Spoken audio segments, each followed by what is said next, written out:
Ndabaramukije mwese banywanyi bacu mukurikira amakuru n'ibiganiro dutambutsa kuri rosheda ya YouTube ya ICTV bashikiriza amakuru n'ibiganiro bitandukanye bivugwa irya nino. Tubazaniye amakuru adasanzwe n'amakuru agezweho nk'uko bisanzwe tubashikiriza amakuru abariko aravugwa muri politike ndetse no mu gisata c'umutekano.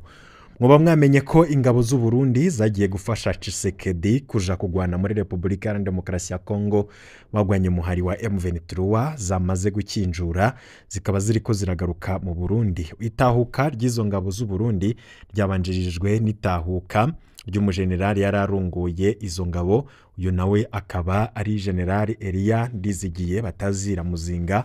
Uyo akaba yashitse Bujumbura inyuma yo gutsindwa urugamba ndetse n'igikogwa yari yahawe co kuja gufasha Tshisekedi kwirukana aba M23 ku butaka bwa Kongo, kikaba carabunaniye yamaze gutahuka nawe ingabo ziwe zikaba zamaze kumukurikira. Ni kimwaro gikomeye, ni bimaramare ku gisirikare c'u Burundi, ariko vy'umwihariko ku barongoye igisirikare ndetse na Perezida Ndayishimiye. Ivyo turaza kubigaruka ko muri yano makuru. Amakuru yandi hariko haravuga ni inama idasanzwe yabaye mu nzego nkuru z'igisirikare ndetse n'iz'igipolisi ngaha mu gihugu c'u Burundi, inzego z'umutekano. Hakaba habaye inama idasanzwe yanavugiwemwo ibiteye ubwoba. Turaza kugaruka ku vyo bavyabereye muri iyo nama. Ni mu gihe mu nkuru twari twabahaye buheruka twari twababwiye ko ibintu vyoba vyamaze gukomera, hamaze no kuba inama yo gutegura gutembagaza ubutegetsi bwa Evariste Ndayishimiye. Nkuko rero twari twabibahaye mu nkuru yari ifise umutwe ugira uti itangazo ryo gutembagaza Neva Prime na Ndakugarika bakoze ati bavyinjiyemwo urupfu rwandikuriyo ntirwijana. Ni inkuru twabashikirije ku gushika no munsi turiko turababwira. Hakaba hari amakuru adahumuriza twamaze kumenya, ariko nanone tukaba tugira tugaruke ku zindi nkuru zidasanzwe ziriko ziravugwa. Haravugwa inyinyurana ridasanzwe muri ivyo bihangange biri ku butegetsi. Turaza kubaha idonido ku makuru twamaze kumenya. Soko ryacu mu gisirikare hari amabanga ryamaze kudushirira habona. Turaza kubigaruka ko muraza kugenda mwumva ibitari bike mutabwiwe. Ni amakuru menshi dufise ku mutekano ndetse n'ivya politike muza kugenda murakurikira murano makuru. Rero nkaba no gusaba kufyonda kuri subscribe kugira uko turaje turashirako inkuru uronke notification ko dushize ko bishasha, maze ugenda umenya vyishi biriko biravugwa irya nino. Banywanyi bacu, hano makuru ariko aravugwa ni amakuru ateye ubwoba. Inyuma yaho mwumvishe Perezida Ndayishimiye afise ubwoba bwinshi cane ko igihugu c'u Rwanda ngo coba kigira kimutere, ariko nanone mu nyuma agaca yivuguruza akavuga ati abari biteguye gukamisha intambara igitero c'u Rwanda ku Burundi ati nibasubirize amerwe mwisaho. Bukeye Perezida Ndayishimiye akavuga ibintu bidafise iyo biva niyo bija. Benshi bati umukuru w'igihugu ariko arikanga iki. Ku munsi w'ejo kandi twabahaye amakuru avuga ko hoba hari umugwi, ni umuhari wavutse mushasha uvuga ko ugiye kugwanya ubutegetsi bwa Perezida Ndayishimiye. Uwo muhari nawo ukaba uvuga ko ugiye kuvanaho ubutegetsi kuko urambiwe intwaro ya CNDD-FDD. Uwo muhari mushasha warayutangaje ko utanguje urugamba rw'umuheto rwo kubohoza Burundi. Kugeza ubu leta y'u Burundi ikaba yahora ivuga ko ihanganye na Red Tabara, mbere gisoda kikaba carungitse muri RDC batayo zibiri zijejwe guhiga Red Tabara muri Haute Plateau za Sud Kivu. Ariko kwigenekerezo rya 17 z'ukwezi kwa kabiri 2025 nibwo uwo muhari wundi wavuze ko utanguye urugamba. Uwo muhari ukaba wariyise Front Burundaise de Liberation FBR Abarundi. Uwo muhari nawo ukaba uvuga ko ugizwe n'imihari itatu yiyunze, harimwo FRD Abarundi, IPR ndetse na IPF. Uwo muhari, iyo mihari ukaba uvuga ko ngo witeguriye kwakira n'iyindi mihari, ugahamagarira abarundi ko ngo kwikura ko intwaro mbi ya CNDD-FDD. no muhari utaratanze amazina y'abawurongoye, ariko utaranatomo yahugiye gutangurira urugamba. Nimba rero uzocumbika hanze canke uri mu Burundi, kuko mu itangazo bo bavuga ko iryo tangazo ryakorewe muri komine Musigati wo muhari FBR abarundi bakaba batavuga nimba bazokorana na Red Tabara, ariko nanone abantu bakavuga bati ibi vyoba ari ibiki, hoba hari abantu bari gukorana na Perezida Ndayishimiye baba bagira bikike inyuma y'uno muhari bakoreho ubutegetsi bavuge ko ari abamugwanya kandi vy'ukuri ari umuhari washinzwe n'umwe mu bagwanya ubutegetsi bwa Perezida Ndayishimiye. Abantu baribaza inyuma yaho ingabo z'u Burundi zitsinzwe zigatsindwa mu migwano zishoyemwo abatari bake bamaze kuhasiga ubuzima, abandi benshi bivugwa ko hari n'abafashwe mpiri na M23, ariko ico tibagiwe coco kinateye ubwoba gusumvya nuko hari abasirikare b'u Burundi baba barishikanye mu mahari M23 ngo bakaba berekanywe na M23 mu basirikare ba Congo boba bagiye kwifatanya na M23 gukuraho ubutegetsi bwa Tshisekedi. Benshi rero bakaba bafise amakenga ko aba basirikare bishobora kurangira bagomvye kwihora, kuko biraboneka ko abasirikare bagiye gutaha nabo ubwabo abo nabo bakaba bagiye gutahuka mu Burundi n'ibimaramare vyinshi. Bagenzi babo bari baranze kuja kugwana muri kino gihe bavundiye mu mabohero ngaha mu gihugu c'u Burundi kubera ko banse kuja kugwana, bagacirwa, bamwe baciriwe umunyororo wo gupfunga ubuzima bwabo bwose, abandi nabo bariko baratahukanwa muri kino gihe, ariko n'ibintu bitaza koroha na gatoya. Hari amakuru avuga ko Generale Muzinga yoba yashitse mu gisagara ca Bujumbura ataye urugamba, ariko abasoda biwe nabo bakaba bamukurikiye kuko baratsinzwe bimwe biboneka. Benshi baribaza bati none ibintu biriko biraba ni biki? Vy'ukuri hari benshi bariko baragira ico bashikiriza, ariko kubatamenye ivyashikiye Generale Muzinga tubanze tubabwire uko ibimaramare vyamufashe akaba yatashe nyuma yo gutsindwa urugamba. Uyu niwe yahora agaba bikorwa vyose vy'abasoda b'u Burundi muri RDC imbere yuko Goma ifatwa. Uyu mujenerali akaba yari yamaze kwimura icicaro ciwe agikura Goma akijana i Bukavu, acategeka abasoda b'u Burundi kuva ku mapozisiyo yose bari bafise Goma bahungira muri Sud Kivu. Hari bake cane basigaye ku kibuga c'indege ca Goma imbere yuko Bukavu ifatwa, naho akaba yari yamaze guhunga. Ubu akaba ageze i Bujumbura kandi ingabo ziwe zikiri ku butaka bwa RDC, nubwo amakuru twamaze kumenya avuga ko ingabo z'u Burundi zamaze kwitegura gukinjura zigatahuka mu Burundi inyuma yo gutsindwa urugamba, ndetse n'amafaranga Tshisekedi yahaye abategetsi b'u Burundi akaba atacu yamufashije. Abasirikare ishavu rikaba riniga kubera inyifato ya Generale Muzinga, bakaba bamufata ko yabahemukiye bikomeye, akaba yarabikoranye na Perezida Ndayishimiye. Hari ubuhemu budasanzwe, nimba hari ubuhemu bwa mbere bwabayeho Muzinga yabukoreye muri CIRGL, ni General de Brigade Elia Ndizigiye batazira Muzinga, yakaba yari yarungitswe muri RDC nk'intumwa y'u Burundi mu mugwi w'abasirikare bo mu karere ka Afurika y'ubuseruko warujejwe gukurikirana ko atabibazo vy'umutekano vyaduka hagati y'ibihugu bigize uwo muryango. Ico kibanza yaciye agikoresha nyabuna mu kwegerana na FDLR bakorana integuro z'intambara, yongera aha imitwe FRDC yingene yoboyiha ingabo z'u Burundi zambaye umwambaro wayo kugira bace bigarurira uduce twa M23 twari twahawe ingabo z'u Burundi zari muri RDC ku izina rya EAC. Ico gihe Perezida Ndayishimiye niwe yatwara EAC, yafatwa nk'umushinga ntahe agiye hagati ya FRDC na M23, maze M23 bayumvisha kurekura uturere yari yafashe, bayisaba kuduha ingabo za EAC kugira nayo ije kwegeranywa maze ibiganiro bibone gutangura. M23 ikaba yarabikoze 50% y'ibice yafashe ibiha abasoda b'u Burundi, ibindi bice bihabwa abasoda ba Kenya, aba Uganda n'abasudani y'ubumanuko. M23 ico gihe yagiye gutangara ibice yahaye abasoda b'u Burundi biciye bihabwa FARDC. Igihe rero ingabo za EAC zikuriwe muri RDC, ibindi bihugu vyose vyasubije M23 ibice vyayo kiretse Burundi. Aho niho Muzinga yatanguriye guhemuka aja mu mohe ya FDLR, avyumvisha Ndayishimiye ko bishoboka, nawe yaca atambikiriza yitwa umushingantahe ari hagati, yongera abawufasha uruhande rumwe.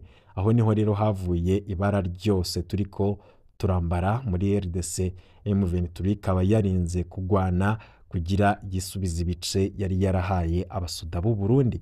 Generale w'u Burundi mu mwambaro n'ibendera vya RDC nivyo vyatangaje cane kuri Generale Muzinga. Nta kintu cababaje abarundi nko kubona abasoda b'u Burundi bapfa bambaye imyambaro y'igisoda ca RDC n'ibendera rya RDC, ariko iyo bapfuye RDC ntiyigera ibunamira n'ibikorwa bakoreye RDC mu kwitanga kwabo, ntivyigera vyemegwa.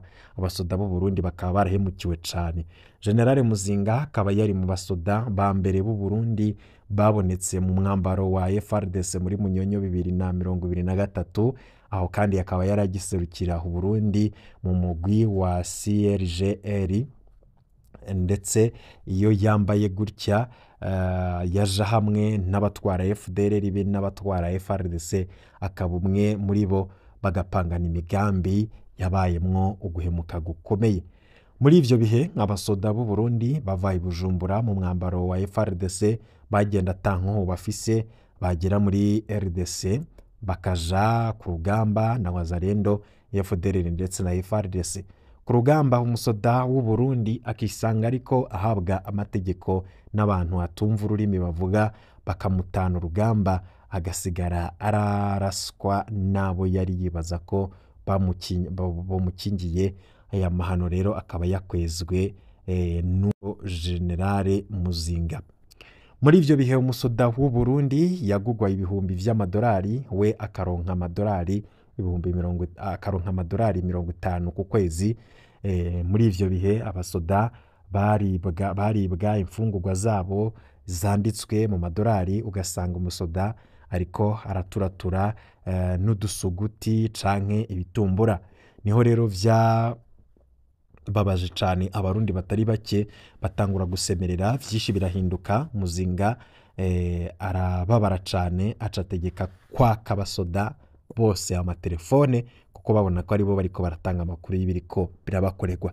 Ubuhemu bwa Muzinga muri Kigarama 2023, aho mu kwezi kwabereyemwo amahano ingabo z'u Burundi muri RDC muri Kigarama, nibwo bwa mbere abasoda bishwe ku rugero rudatahuritse, barata barahunga, basiga ibiziga ku mapozisiyo, haba abafatwa mpiri, bamwe bazimirira mu mashamba, amabatayo arasambuka.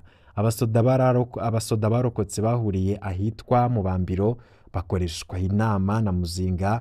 Hakaba hari ifoto iteye ikigongwe dukunze kwerekana y'abo basoda, aho umengo ni umugwi w'abaroberi. Imbere y'abasoda bari batakaje ivyizigiro vy'iyo ntambara, Generale Muzinga yasavye abumva ko badashaka kubandanya ingwano baja ukwabo, aca rero abaha ubwato barataha. Hariho n'abahawe indege, abandi batashe n'amaguru. Abo bose bashitse mu Burundi barafashwe batwagwa muri Jede ni iperereza rya gisirikare.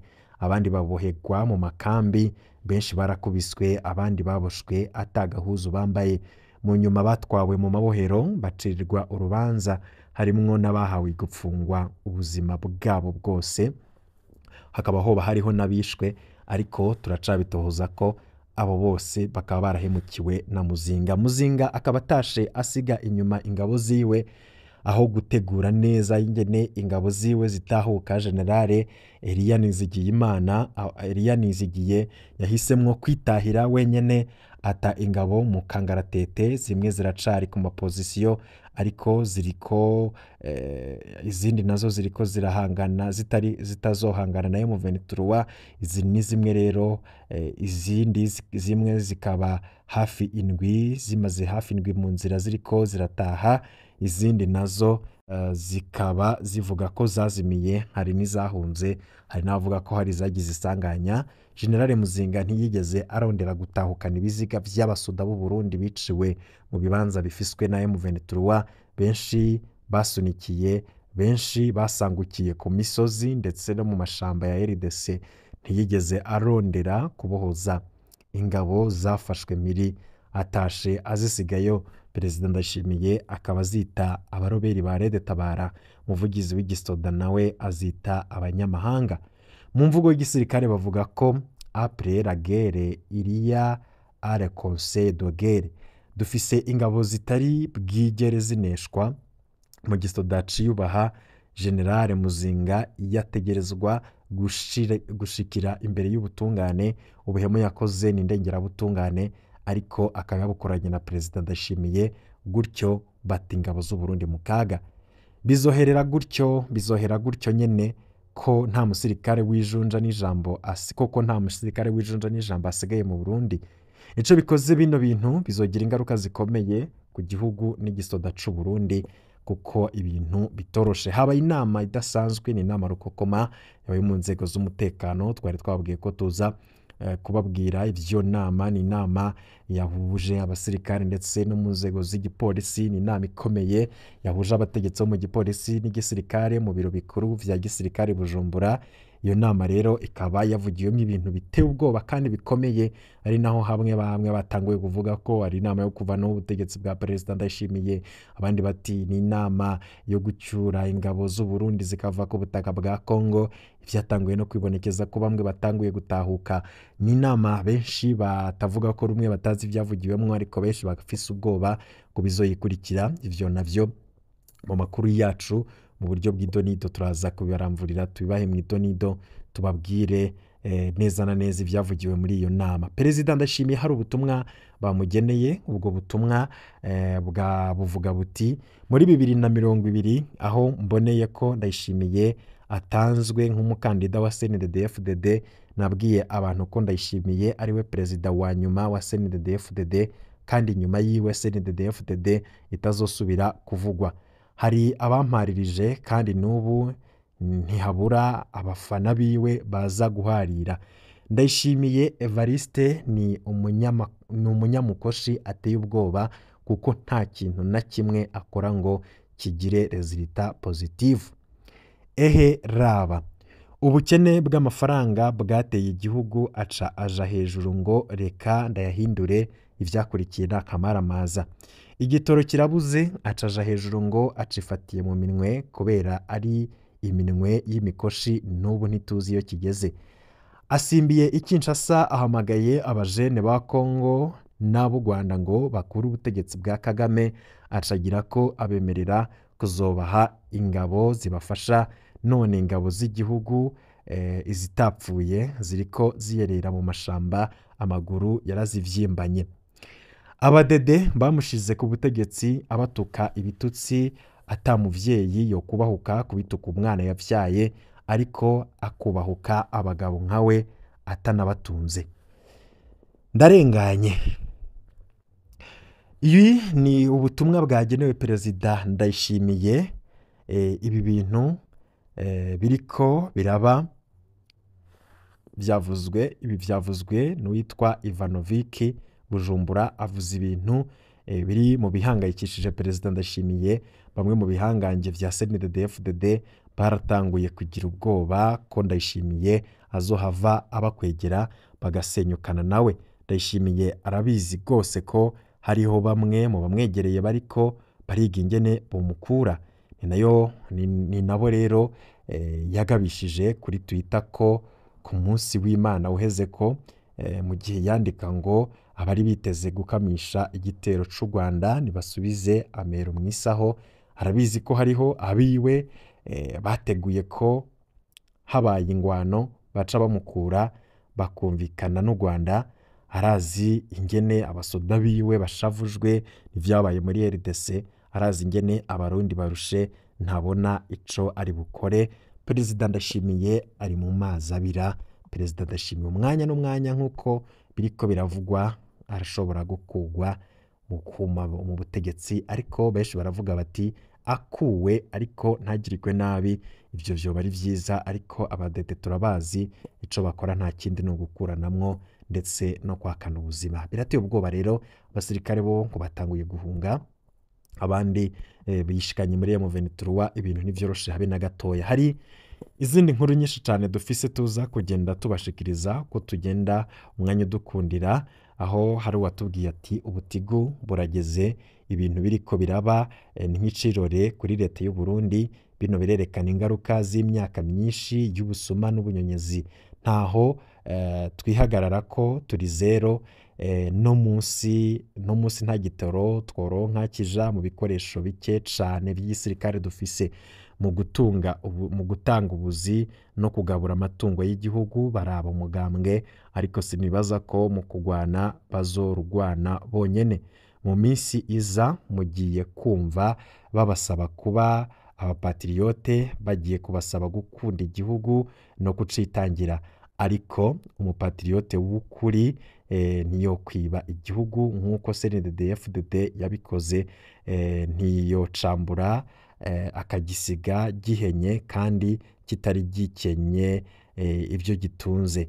Ati bafate mu mahera bivye baguremwo ibikoresho vy'intambara hama bayigwane, gusa namba carabavunye ubu kirashobora kuzobahitana. Umupatriyote w'ukuri ntiyofata nabi igisirikare ku buryo gikena n'igitoro co kucunguruza. Umupatriyote w'ukuri yama yiteguye mu gihe abatwara Uburundi banika amenyo ngo caratuvunye, abandi bari mu myiteguro mu gihe bo bari mu myiyamamazo. Ko bakomeje igihugu tugiye kubiraba. Jewe unsavye kwitangira igihugu ndavyumva kare cane, ariko ntumbwire kwitangira CNDD-FDD. No munsi bagiye kubona ingaruka z'ubunyonyezi bagize, ingaruka z'ubusuma no gushira inda zabo imbere y'igihugu. Jewe mbere gufasha Kongo sindavyanka, ariko icakunaniye iwawe ntiwogikorera ubundi. Aha mu Burundi vyose vyarabananiye, wumva bashoboye iki? Ikibabaje nuko n'ubu baciyumvira kugwana nk'uko babikora ari abaroberi, gusa bakure icigwa ku banyagihugu bo muri Kongo. Kuba batizera leta yabo vyatumye bugururira imiryango M23, bafashe nabi Gwasa mu gihe abasumba ubwira n'ubutwari ku rugamba. Reka turabe ivyabo, abandi bari kwikomeza barondera ubufasha n'amasezerano mu gisirikare. Intambara siyo ku munwa. Ubwo ni ubutumwa twabonye twahawe n'abakurikira amakuru tubashikiriza, ni isoko ryacu mu butegetsi, ariko nanone turaza no kubaha ibindi vyinshi ku vyatangajwe nabo mu butegetsi. Turaza kubaha amakuru adasanzwe ari ziribuze kugaruka ku mvugo z'ubutegetsi bwa Evariste Ndayishimiye. Turaza kubabwira ukuntu bariko barasaba ko Perezida Ndayishimiye bamwima amatwi, Perezida Ndayishimiye bakamwagiriza ubwicanyi, ubusuma n'ubunyonyezi. Perezida Ndayishimiye kandi baraza kumwagiriza ivya Petero Nkurunziza, navyo turaza kubigaruka ko Perezida Ndayishimiye bamwita umuhemu wahemukiye abasoda b'u Burundi. Perezida Ndayishimiye kandi bamwita umuhemu Nsumirinda. Turaza kubigaruka ko, turaza no kubabwira ko Neva ngo yoba yandikiwe imiliyoni 2 z'amahera y'amarundi ku munsi. Ivyo navyo barabimwagiriza. Neva rero ngo nakaga kateye u Burundi nk'uko bivugwa nabo bari mu butegetsi bwiwe, hakaba hari abasaba ko bohaguruka bakamwikurako. Ayo ni amakuru adahumuriza muri CNDD-FDD. Vyose turaza kugenda turabigaruka. Ibi vyiza muri kuri mwese mu kanya tuze guhora mu makuru aramvu.